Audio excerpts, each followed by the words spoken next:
Hey guys, how y'all doing?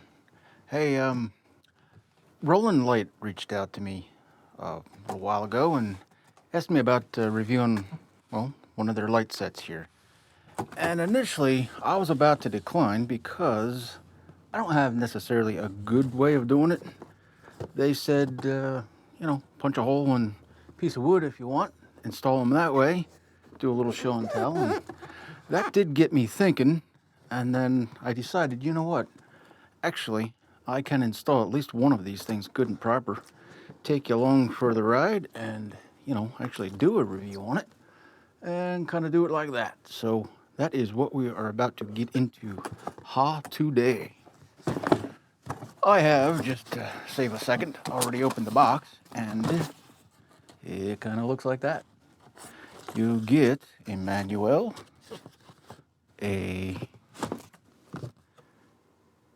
you know what, I'll bet you that's a template. Yeah, well, it says it right there, cut out hole. I got glasses on, I still didn't see it. And you will get some lights. These are real shallow depth. I'll break out a caliper here in just a minute. We'll take a measurement of that, but talk about easy. It don't get no easier than that, does it? They'll just nicely hold themselves into place. Real shallow mounting depth, so they'll fit. Oh man, you can just, you can imagine anywhere you need light, you can certainly install these to take care of a situation. No big massive cans to mount like, most recessed lighting. I like that. I mean, by the looks of it anyway, install is going to be a breeze. The driver module here is cool. Okay, a little bit of a closer shot of that. And nice quick quick connects. They would be not quick to disconnect, but very easy to, just insert wire, and it'll get stuck under one of those little locking tabs there, and there you go. Install is going to be a breeze. I like that. Yeah, there ain't nothing to it. Just a couple of screw holes mounted to your stud, or in this case, a floor joist for me. That's going to be a little bit tricky. Where I'm going to put this, well, I'll explain that when I get there, but I'm not going to be able to show all of that because, well, it's not going to be fun for me. But here's the basic bits of information. What I'm going to do here is I'm going to bench test this, just to make sure I'm putting in a good one. I'm sure they all work just fine, but we're going to confirm that with a little bit of wiring. And actually, let me set up and we'll bench test one of these real quick. All right, so here's the basic test setup, if you will. And as always, safety is #1 priority. Hey, if you're comfortable with electricity, then you know all about that, right? There ain't no fear mongering here. If you can do the job, do the job. If you can't do the job, then pay somebody that can. Yeah, I know what I mean. Fear mongering is for the ignorant. So, homie, don't play that. Anywho, what I want to mention, these are keyed, so they can only go together one way. They thread together, so they cannot just, come apart. Hello, focus. Hello, focus. For crying out loud. What is your malfunction? There we are. Yeah, well, everything's getting old, myself included. Anywho, it is threaded, so it will not come apart. And let's take a look at the total thickness here. Something like that. And that is, oh yeah, why don't I lock that in, huh? 11, my God. It's just shy of 12 mil. I think you can see that well enough. It's just shy of 12 mil. So, it'll fit in almost anything that you can imagine, right? Wherever you need light, that's where you use a thing. So let's turn the lights off in here, and we'll run through a couple of the features and functions of this. What I want to mention real quick, though, this is dimmable. I'm not going to be running it that way because, well, I don't have any of my lights set up that way. But if you have a dimmer, this will work with a dimmer, but a push button, you know, on-off style dimmer, not a slider dimmer. It says so, mentions that actually in the manual. Anyway, we're going to run through, well, we're going to power it up, make sure it works, and then we're going to adjust color temperature because this has 3 different color temperatures, which seems to be easy enough to switch through. Anyway, let me get the lighting set up here a little better so we can get into that. Okay, I think we're ready to power it up for the first time. Hey, nothing blew up. How about that? Now, this has 3 different color temperatures. Turn it off, turn it on. Yeah, it just changed. Should be able to see that. Changed again. And again. Yeah, that's how you change the color. So that's super easy. To have it memorize, it says if you keep the light running for 5 seconds, then turn off the light and keep it off for 10 seconds. It's been 5 seconds. Now I'll turn it off. Wait 10 seconds. The previous color temperature will be memorized. So counting down, counting down, counting down. I don't know.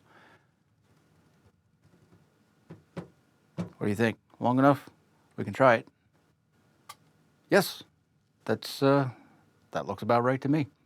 Okay, so ain't much to her but to do her.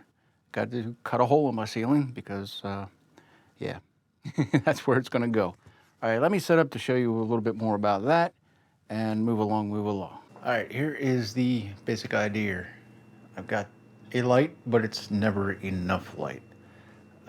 In the process of fixing, renovating, modifying this home, was a bank-owned foreclosure, and I had to do what I had to do to make it, you know, livable, get it up and running so we can live in it while fixing it and renovating and all that jazz. So in the name of finishing this, I have a dark spot. Forgive the towel there. I had to block that window off. Nothing camera-wise was happy with the brightness from outside. I have under cabinet lights, such as that do, you know, they do their job quite nicely. But when you're standing, you know, pretty much right there at the sink, it's dark. It just is. It's always, it's just a dark spot. And I have need for one of these lights right above that sink. Now I'm going to show you how I find center of where I'm going to cut my hole because I do want it dead center of that sink. But before I do that, I guess we'll take you upstairs and give you a quick sneak peek of the hell that I got to go through to put this thing in yet. Hang on. Yeah, it's back in there. That's where I got to get. I'll get you one shot closer yet. Yeah, it's pretty much right there. My ceiling fan, electrical and mounting bracket and all that's right there, and I got to get up in there. So, hope you understand I ain't recording all that. I'm just going to do it as best I can and show you when it's finished. This is basically the name of this game. We have a 6-inch diameter hole that we need to cut. A couple of different ways you can do that. One is, one of these guys. Actually, I'll put a link to this down in the description. I'll put a link to all this stuff down in the description, of course. But a handsaw, you know, a universal handsaw, which is what this one is. There are specific drywall cutting saws, but this is universal. You put any sawzall bit you want in there. Any sawzall bit, this will fit. And, you know, it's just a quick spring-loaded, quick release, kind of a quick blade change. You know, I like this thing. I like it a lot. And it was not a lot of money. A couple of, I don't know, 10, 15 bucks, somewhere in that ballpark. Anyway, get yourself one of those and or one of these. This is just a basic hole saw kit. It's no frills, no bells, no whistles about it. But for the money, you get a lot of stuff. This was only 20 some odd dollars. I keep it around just for, you know, soft, basic things. Real soft woods, pine, for example. I wouldn't trust the hole saws on anything hardwood. but drywall, yes, and things of that nature. You know what I mean? I'll put a link to, naturally, all of this down below. What I'm going to do, this only goes up to 6 inches, and we need a 6-inch hole. Greasy. These are just, you know, it's an 𝐜𝐤𝐲𝐿 set, so it is what it is. If you take and you set that over, yeah, you can kind of almost see what's going to happen here, right? Those springs, yeah, those springs are going to be the widest point. The inner circle there is going to be 6-inch, but the springs are going to stick out. And that's fine. That's fine by me. We're going to use that hole saw. We're going to cut a hole with it. And then to, you know, deal with the spring area, we'll just hand saw it. You know what I mean? It's going to make a little bit of a mess, but, you know, that's what drywall work is all about, making a mess. So we're going to do that right up there. Now, what I want to do, what I need to do yet, is find center, and I'll show you 2 different ways of doing that. One, I'm going to use a plumb bob, and I don't want the center of the drain, I want the center of the sink. I'm going to use a plumb bob one way to do it, and another way is a laser pointer, and I'll show you that when I get set up to do it. All right, one way of doing this is with a plumb bob. You find your center round about like that, and make sure you have enough painter's tape up there to cover some adjustment, and that's where you want your mark. That will be, that's center of the sink, and that right where my thumb is where I need to make a hole. Now I'm going to show you one other way you can do this too, but I want to make that a mark before I continue on here. All right, and now I've got a mark there. Hopefully that's coming out. Another way of doing this, and a way you can test and or double check, is with a laser pointer. This is way overkill, a little dangerous in fact. It's a little stupid bright. This can actually burn stuff, but it's what I got and it's what I'm going to use just for demonstration. Basically, you want to find your mark, center it up like so. Yeah, how about I show you, huh? And then, yeah, if I can hold it straight, it's hitting about center. You can see what it's doing there. Anyway, it's got a little string on it, so it wants to sit a little cockeyed. I was trying to compensate for that, but I am centered up. I am right where I want to be, and I found it with a plumb bob. But if you don't have one, you know, laser pointers are almost just as cheap, really. You know what I mean? But a plumb bob is, you buy it once and you got it for life. Laser pointers die. Plumb bobs, you know, especially a decent brass one, that'll last you forever. So I would recommend just getting yourself one of those. You can't beat simple mechanics, right? All right, I'm pretty much ready to punch a hole in my ceiling here. Some of you might be wondering how you do that without making a terrible, awful mess. Now, it ain't the biggest deal in the world here because we're right over a sink. But for those of you that aren't, a little preparation, right? Get yourself set up with a little bit of painter's tape and hand it down to your trash bag, and we'll attach that with some tape. I'll show you that in just a second here. You do a little bit something like that, and then you drill my thing. Kind of fits in like, yo, I can't, you know, record this whole thing. I need my other hand to hold up the front of this bag, but you hold the front of the bag up over your drill, and, you know, naturally the dirt and debris just falls right in. It goes just like that. Hey, just a little tech tip for you. Before you start doing something like this, check your battery pack. The thing kept stalling. I'm like, come on, this is butter. It's literally butter and a hot knife. What is your malfunction?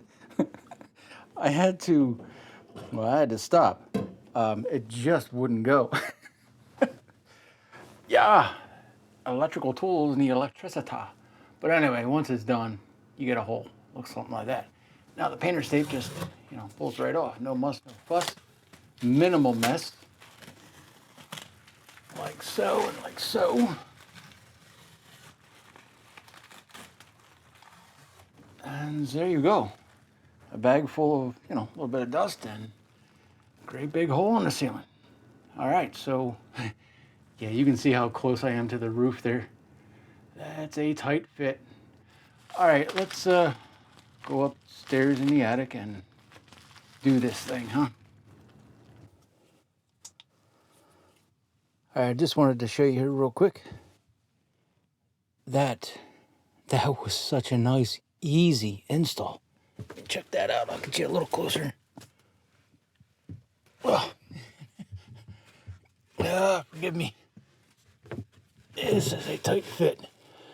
Anywho, I just created a little bit of, I just took the handsaw and just created a little bit of an easement for the diameter of those springs right there.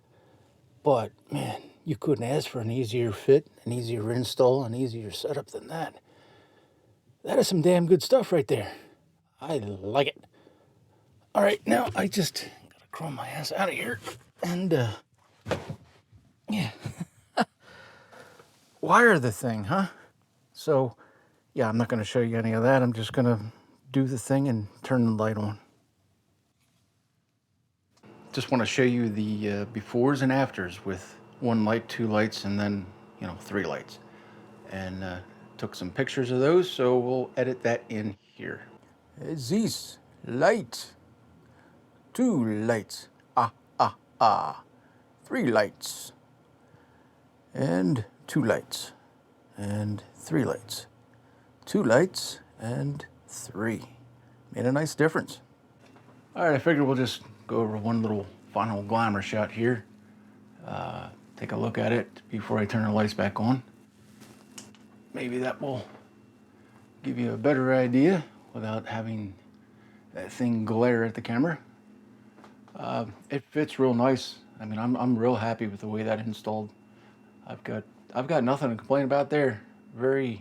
Just very happy with it. It was real easy. I like easy. Finally, somebody pushed that easy button for me. So, yeah, it's just kind of like that, One thing I want to mention here real quick, just for you home gamers out there doing your own electrical, I support it 110%. For those of you that don't know electricity, well then, education's free. Just, spend a few minutes and learn. It's not scary. There is no fear monger in here. Anyway, if you're going to do your own stuff, and especially if you're going to do weird stuff, leave the next guy a note. On this light here, I still don't know why it was done, but somebody ran a black wire straight to ground. And black is line in the, well, at least here in America it is. Black is line, it's your live wire. It was going straight to ground. When I saw that, I thought, what the hell is going on here? Clearly, it wasn't causing a problem, but understanding what it was and why it was done, well, it's still a mystery to me, but it did ultimately go to chassis ground. So it is a ground wire, it's just they use a black wire instead of, either a green one or a copper one. Both would have been fine for dedicated ground, but my best guess is whoever installed that light or whoever installed this circuit, because that's all tied into that receptacle right there. And my best guess is somebody had a hard time making that GFCI receptacle work, and they were adding grounds here and there, trying to get that thing to wake up. They are very fussy. They got to be wired correctly. They will not tolerate incorrect wiring. So that's my best guess, and I still don't know this for sure, but it was just a chassis ground wire, and I left it because it wasn't causing no damage. But just future reference for you guys and for future me's and you's. If you're going to do weird stuff like that, write the next guy a note. You know what I mean? 5 minutes of time would have saved the next guy, would have saved me about a half an hour. So, All right, that's that. All right, so Rollin light, huh? What do you think about that? I'll tell you where I'm at. I'm digging it. I like it. I expected as much, and I was not disappointed. There's really nothing that I don't like about it. There is one thing I wish they had done a little bit different, though. For example, changing the color temperature of the light. Thank God there's no app for that. I'm sick to death of that crap. I just want a freaking switch. I want to turn a thing on, turn a thing off. Leave me alone with your dumb devices. I don't need 3 different devices to make one thing work. You know what I mean? That's starting to really piss me off, and the world just went off the rails with that crap. This is not that, thank God.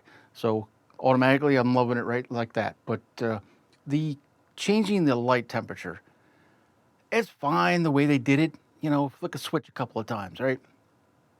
I would have rather much preferred that there was a simple little dial, a 3-position switch, or a series of dip switches inside the main box. Let me set it and forget it. Because, for example, now I haven't had the problem, and I doubt that I will, but for example, how many times have you gone to the kitchen, got yourself, you know, whatever, your sandwich and whatever, and you left your drink out there. You leave the room, you turn the light out, and instantly, as soon as you turn the light out, it dawns on you, you left your drink back there on the counter, right? It happens. So you instantly turn the light back on. Now you're dancing with colors. I haven't had the problem, but you know, I can conceivably foresee a scenario where that's going to be an issue for somebody. So yeah, just let me, you know, that's just a personal opinion. Some of you guys might much prefer it the way that it is, but for me, I would have preferred, you know, that ability to set the light temperature right in the box manually, and then just, you know, leave me alone with it from that point forward. But that's it. That's literally, you know, the only thing I can think of. And it's not a positive, it's not a negative, it's just a personal opinion, really. But yeah, these are pretty okay. So there is a discount code. It'll probably be expired in a couple of days. There wasn't much of one available, but whatever. There will be one for the next few days, as long as it lasts, down there in the description. The link for this thing will naturally be down in the description. And the only thing I'm going to do yet is give her my rating. You know me, stars are for restaurants. We don't do stars around here. We use real numerical values on a 0 to 10 scale. Where would I rate this thing? I like it. I think the price is it's right where it should be. I think it's a great product for what it costs and what it does, what it costs and performance-wise, good stuff. I'm giving it an 8 out of 10. This is a really good product. I'm happy with it. So if you're wanting one, anywhere you need light, right? This'll do. This'll do what you need it to do in that regard. Dimmable, of course, we went over that, and you know, you can wall mount them if you want. If it was easy enough for me to do, I'd put them all throughout my hallway. Well, I got a kitchen that goes backwards to their other rooms. I would put at least 2 of them up in there, but running those wires would not be feasible. So, all right, I'm going to wrap it up right here. Well, thanks for hanging out, guys. Give me, you know, one of these if you like it, or one of those if you don't, and links to everything that I used down in there, and. All right, guys. Hey, we're going to see you in the next one then. All right. Cheers.